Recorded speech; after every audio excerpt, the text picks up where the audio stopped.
Chronic pain didn't start with your lower back at 35. It started about 3 million years ago, and it never really let go. Picture this.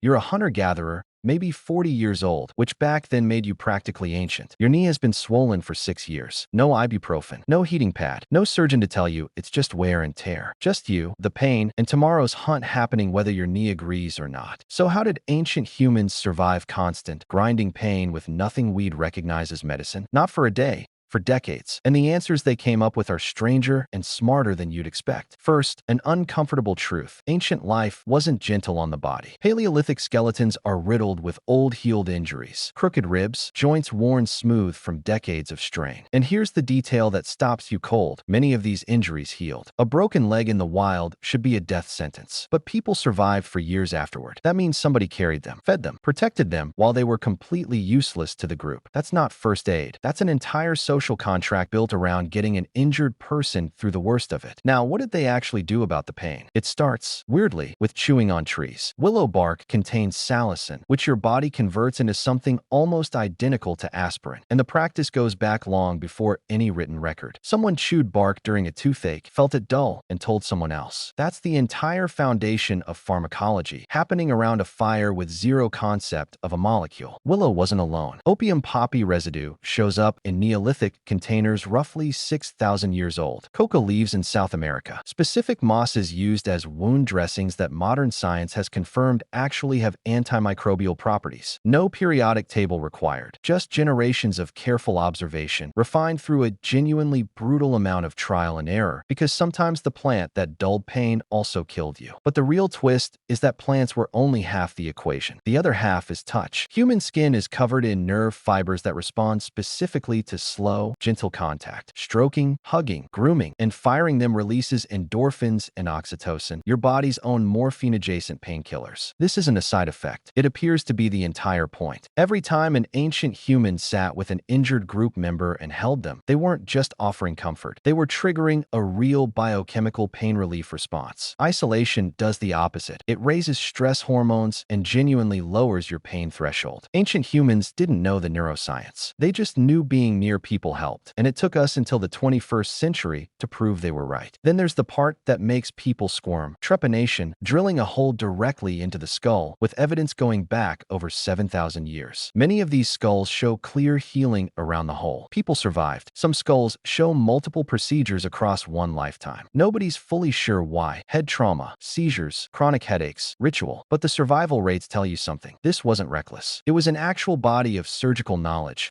refined and passed down with zero margin for error. And then there's the piece almost nobody talks about: ritual and meaning. Modern pain science confirms that how much pain you feel isn't just physical. It's shaped by belief and context. That's the placebo effect, and it's a real, measurable change in the brain's pain signaling. Ancient healing was saturated in ritual, chants, specific postures, ceremonies led by a trusted healer. From a clinical standpoint, that looks like superstition. Neurologically, the ritual itself was the active ingredient. Childbirth might be the most universal pain experience in history, and the response across cultures was remarkably consistent: never alone. Women surrounded a birthing mother with touch, reassurance, and shared ritual.